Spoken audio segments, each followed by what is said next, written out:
प्रिय भक्तों, मेरे चैनल पर आप सभी का फिर से स्वागत है। आज गुरुवार के दिन हम विष्णु भगवान के बृहस्पति रूप की पूजा अर्चना करते हैं। प्रिय भक्तों, कहते हैं गुरुवार के दिन बृहस्पति भगवान की पूजा अर्चना करने का एक अलग ही फल मिलता है। कहते हैं जिस किसी ने भी गुरुवार के दिन भगवान विष्णु के बृहस्पति रूप की पूजा अर्चना सच्चे मन से कर ली तथा उनके इस दिव्य मंत्र का सच्चे मन से 108 बार जाप कर लिया तो समझ लीजिए आपकी सभी मनोकामनाएं पूर्ण हो गई। चाहे वो धन संबंधी हो, व्यापार संबंधी हो या घर परिवार संबंधी, आपके घर में खुशहाली ही खुशहाली होगी तथा अथाह धन की वर्षा होगी। व्यापार तथा कारोबार में दिन दोगुनी रात चौगुनी तरक्की होगी। तो चलिए जानते हैं भगवान विष्णु के बृहस्पति रूप के उस दिव्य मंत्र को। उससे पहले यदि आपने मेरी इस वीडियो को लाइक नहीं किया तो लाइक कर दें और चैनल पर नए हैं तो चैनल को जल्दी से जल्दी सब्सक्राइब कर दें। मंत्र।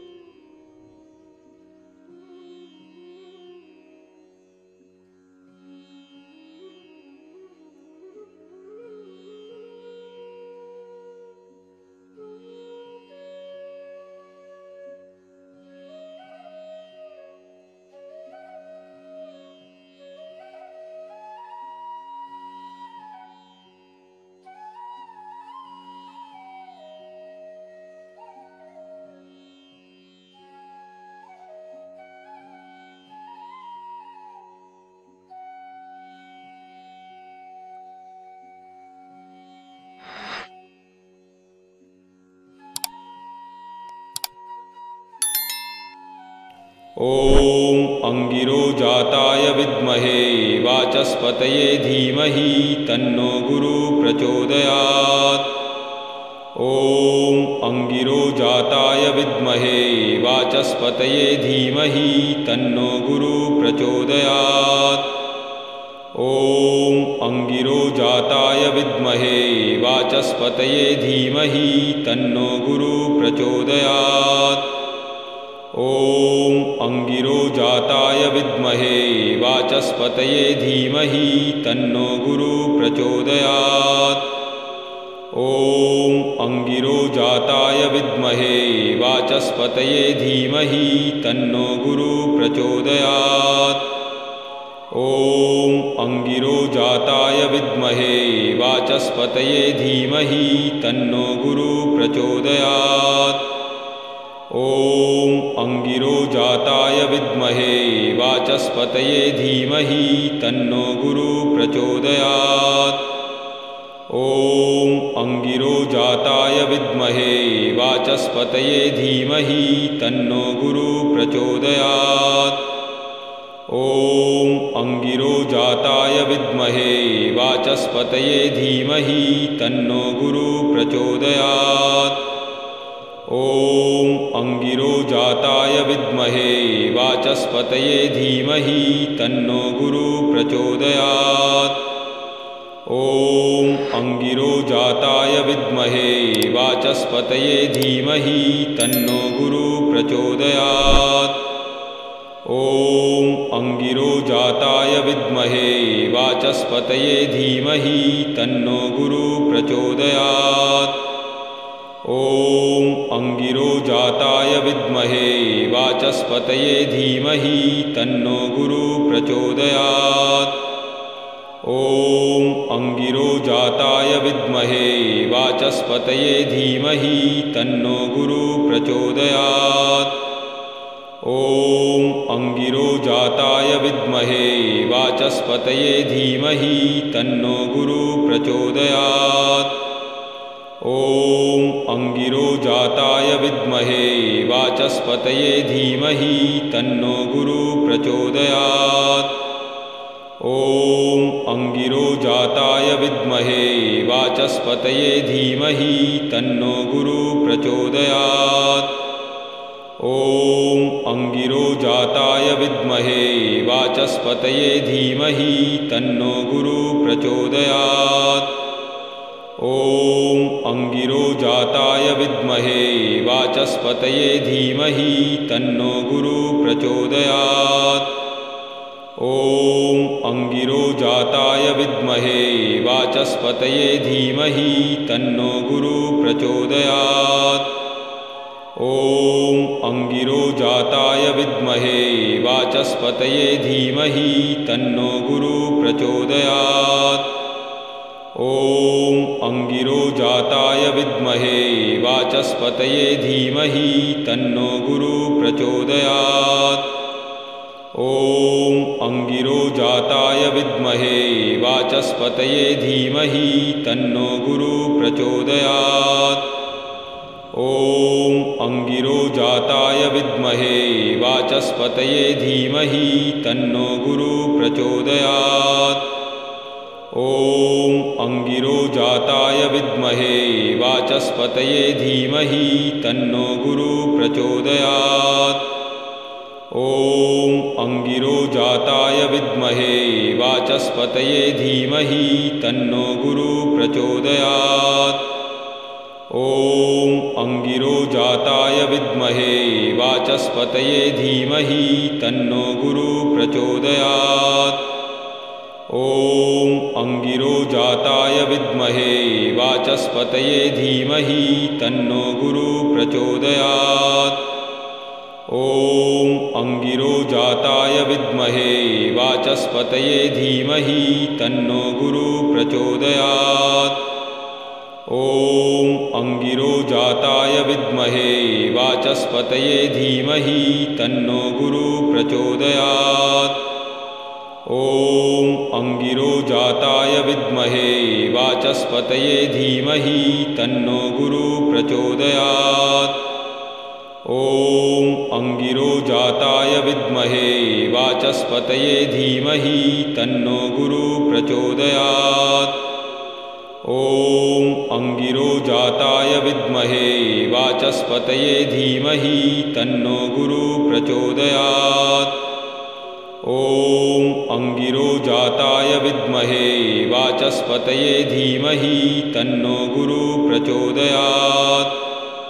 ॐ अंगिरोजाताय विद्महे वाचस्पतये धीमहि तन्नो गुरुः प्रचोदयात्। ॐ अंगिरोजाताय विद्महे वाचस्पतये धीमहि तन्नो गुरुः प्रचोदयात्। ॐ अंगिरोजाताय विद्महे वाचस्पतये धीमहि तन्नो गुरुः प्रचोदयात्। ॐ अंगिरोजाताय विद्महे वाचस्पतये धीमहि तन्नो गुरुः प्रचोदयात्।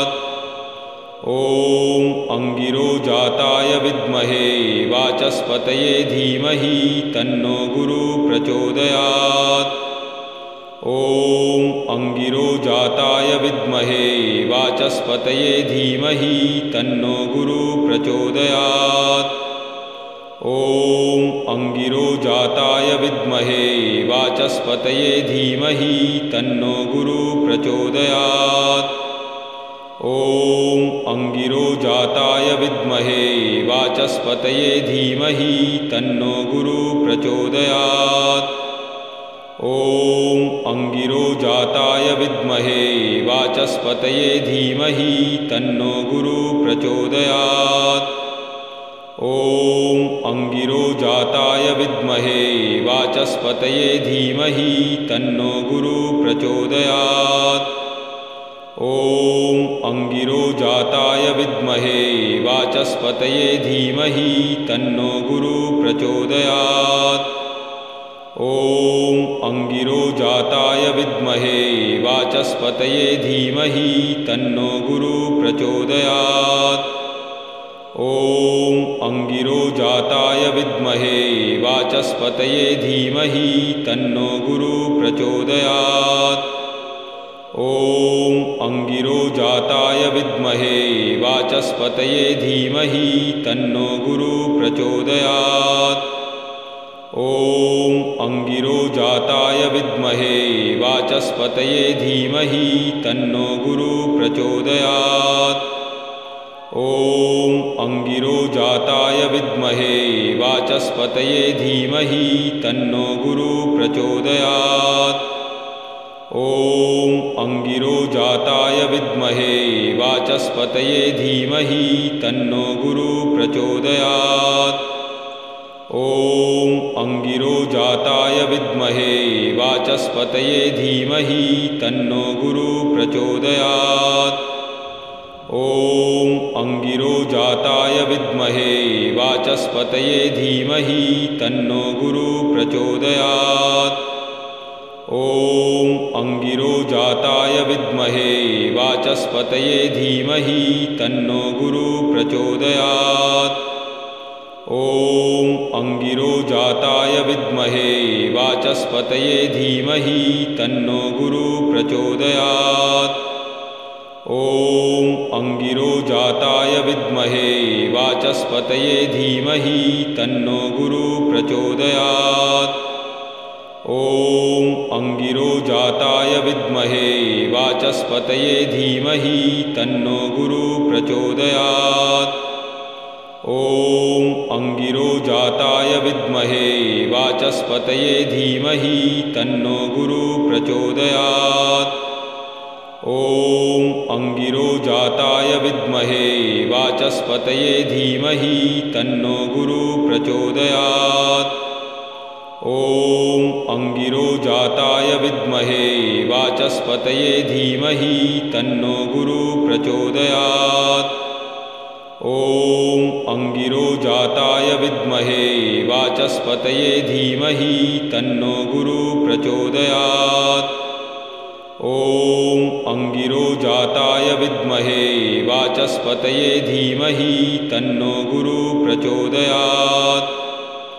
ॐ अङ्गिरोजाताय विद्महे वाचस्पतये धीमहि तन्नो गुरुः प्रचोदयात्। ॐ अङ्गिरोजाताय विद्महे वाचस्पतये धीमहि तन्नो गुरुः प्रचोदयात्। ॐ अङ्गिरोजाताय विद्महे वाचस्पतये धीमहि तन्नो गुरुः प्रचोदयात्। ॐ अङ्गिरोजाताय विद्महे वाचस्पतये धीमहि तन्नो गुरुः प्रचोदयात्। ॐ अङ्गिरोजाताय विद्महे वाचस्पतये धीमहि तन्नो गुरुः प्रचोदयात्। ॐ अङ्गिरोजाताय विद्महे वाचस्पतये धीमहि तन्नो गुरुः प्रचोदयात्। ॐ अङ्गिरोजाताय विद्महे वाचस्पतये धीमहि तन्नो गुरुः प्रचोदयात्।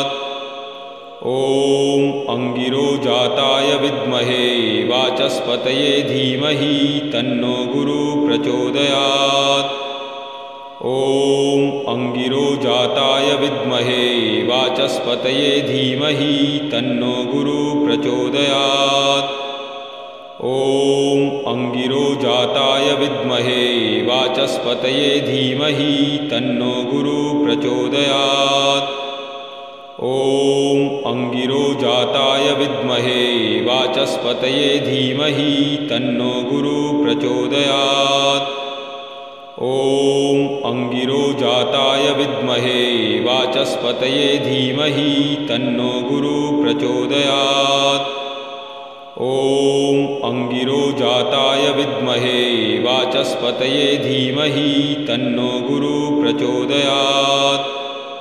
ॐ अङ्गिरोजाताय विद्महे वाचस्पतये धीमहि तन्नो गुरुः प्रचोदयात्। ॐ अङ्गिरोजाताय विद्महे वाचस्पतये धीमहि तन्नो गुरुः प्रचोदयात्। ॐ अङ्गिरोजाताय विद्महे वाचस्पतये धीमहि तन्नो गुरुः प्रचोदयात्। ॐ अङ्गिरोजाताय विद्महे वाचस्पतये धीमहि तन्नो गुरुः प्रचोदयात्। ॐ अंगिरोजाताय विद्महे वाचस्पतये धीमहि तन्नो गुरुः प्रचोदयात्। ॐ अंगिरोजाताय विद्महे वाचस्पतये धीमहि तन्नो गुरुः प्रचोदयात्। ॐ अंगिरोजाताय विद्महे वाचस्पतये धीमहि तन्नो गुरुः प्रचोदयात्। ॐ अंगिरोजाताय विद्महे वाचस्पतये धीमहि तन्नो गुरुः प्रचोदयात्। ॐ अंगिरोजाताय विद्महे वाचस्पतये धीमहि तन्नो गुरुः प्रचोदयात्। ॐ अंगिरोजाताय विद्महे वाचस्पतये धीमहि तन्नो गुरुः प्रचोदयात्। ॐ अंगिरोजाताय विद्महे वाचस्पतये धीमहि तन्नो गुरुः प्रचोदयात्। ॐ अंगिरोजाताय विद्महे वाचस्पतये धीमहि तन्नो गुरुः प्रचोदयात्। ॐ अंगिरोजाताय विद्महे वाचस्पतये धीमहि तन्नो गुरुः प्रचोदयात्। ॐ अंगिरोजाताय विद्महे वाचस्पतये धीमहि तन्नो गुरुः प्रचोदयात्। ॐ अंगिरोजाताय विद्महे वाचस्पतये धीमहि तन्नो गुरुः प्रचोदयात्। ॐ अंगिरोजाताय विद्महे वाचस्पतये धीमहि तन्नो गुरुः प्रचोदयात्। ॐ अंगिरोजाताय विद्महे वाचस्पतये धीमहि तन्नो गुरुः प्रचोदयात्। ॐ अंगिरोजाताय विद्महे वाचस्पतये धीमहि तन्नो गुरुः प्रचोदयात्। ॐ अंगिरोजाताय विद्महे वाचस्पतये धीमहि तन्नो गुरुः प्रचोदयात्। ॐ अंगिरोजाताय विद्महे वाचस्पतये धीमहि तन्नो गुरुः प्रचोदयात्। ॐ अंगिरोजाताय विद्महे वाचस्पतये धीमहि तन्नो गुरुः प्रचोदयात्। ॐ अंगिरोजाताय विद्महे वाचस्पतये धीमहि तन्नो गुरुः प्रचोदयात्। ॐ अंगिरोजाताय विद्महे वाचस्पतये धीमहि तन्नो गुरुः प्रचोदयात्। ॐ अंगिरोजाताय विद्महे वाचस्पतये धीमहि तन्नो गुरुः प्रचोदयात्। ॐ अंगिरोजाताय विद्महे वाचस्पतये धीमहि तन्नो गुरुः प्रचोदयात्। ॐ अंगिरोजाताय विद्महे वाचस्पतये धीमहि तन्नो गुरुः प्रचोदयात्। ॐ अंगिरोजाताय विद्महे वाचस्पतये धीमहि तन्नो गुरुः प्रचोदयात्। ॐ अंगिरोजाताय विद्महे वाचस्पतये धीमहि तन्नो गुरुः प्रचोदयात्। ॐ अंगिरोजाताय विद्महे वाचस्पतये धीमहि तन्नो गुरुः प्रचोदयात्। ॐ अंगिरोजाताय विद्महे वाचस्पतये धीमहि तन्नो गुरुः प्रचोदयात्। ॐ अंगिरोजाताय विद्महे वाचस्पतये धीमहि तन्नो गुरुः प्रचोदयात्। ॐ अंगिरोजाताय विद्महे वाचस्पतये धीमहि तन्नो गुरुः प्रचोदयात्। ॐ अंगिरोजाताय विद्महे वाचस्पतये धीमहि तन्नो गुरुः प्रचोदयात्। ॐ अंगिरोजाताय विद्महे वाचस्पतये धीमहि तन्नो गुरुः प्रचोदयात्। ॐ अंगिरोजाताय विद्महे वाचस्पतये धीमहि तन्नो गुरुः प्रचोदयात्। ॐ अङ्गिरोजाताय विद्महे वाचस्पतये धीमहि तन्नो गुरुः प्रचोदयात्। ॐ अङ्गिरोजाताय विद्महे वाचस्पतये धीमहि तन्नो गुरुः प्रचोदयात्। ॐ अङ्गिरोजाताय विद्महे वाचस्पतये धीमहि तन्नो गुरुः प्रचोदयात्। ॐ अङ्गिरोजाताय विद्महे वाचस्पतये धीमहि तन्नो गुरुः प्रचोदयात्। ॐ अङ्गिरोजाताय विद्महे वाचस्पतये धीमहि तन्नो गुरुः प्रचोदयात्। ॐ अङ्गिरोजाताय विद्महे वाचस्पतये धीमहि तन्नो गुरुः प्रचोदयात्। ॐ अङ्गिरोजाताय विद्महे वाचस्पतये धीमहि तन्नो गुरुः प्रचोदयात्। ॐ अङ्गिरोजाताय विद्महे वाचस्पतये धीमहि तन्नो गुरुः प्रचोदयात्। ॐ अङ्गिरोजाताय विद्महे वाचस्पतये धीमहि तन्नो गुरुः प्रचोदयात्। ॐ अङ्गिरोजाताय विद्महे वाचस्पतये धीमहि तन्नो गुरुः प्रचोदयात्। ॐ अङ्गिरोजाताय विद्महे वाचस्पतये धीमहि तन्नो गुरुः प्रचोदयात्। ॐ अङ्गिरोजाताय विद्महे वाचस्पतये धीमहि तन्नो गुरुः प्रचोदयात्। ॐ अङ्गिरोजाताय विद्महे वाचस्पतये धीमहि तन्नो गुरुः प्रचोदयात्। ॐ अङ्गिरोजाताय विद्महे वाचस्पतये धीमहि तन्नो गुरुः प्रचोदयात्। ॐ अङ्गिरोजाताय विद्महे वाचस्पतये धीमहि तन्नो गुरुः प्रचोदयात्। ॐ अङ्गिरोजाताय विद्महे वाचस्पतये धीमहि तन्नो गुरुः प्रचोदयात्। ॐ अङ्गिरोजाताय विद्महे वाचस्पतये धीमहि तन्नो गुरुः प्रचोदयात्। ॐ अङ्गिरोजाताय विद्महे वाचस्पतये धीमहि तन्नो गुरुः प्रचोदयात्। ॐ अङ्गिरोजाताय विद्महे वाचस्पतये धीमहि तन्नो गुरुः प्रचोदयात्।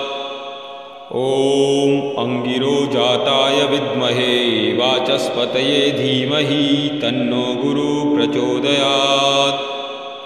ॐ अङ्गिरोजाताय विद्महे वाचस्पतये धीमहि तन्नो गुरुः प्रचोदयात्। ॐ अङ्गिरोजाताय विद्महे वाचस्पतये धीमहि तन्नो गुरुः प्रचोदयात्। ॐ अङ्गिरोजाताय विद्महे वाचस्पतये धीमहि तन्नो गुरुः प्रचोदयात्। ॐ अङ्गिरोजाताय विद्महे वाचस्पतये धीमहि तन्नो गुरुः प्रचोदयात्। ॐ अङ्गिरोजाताय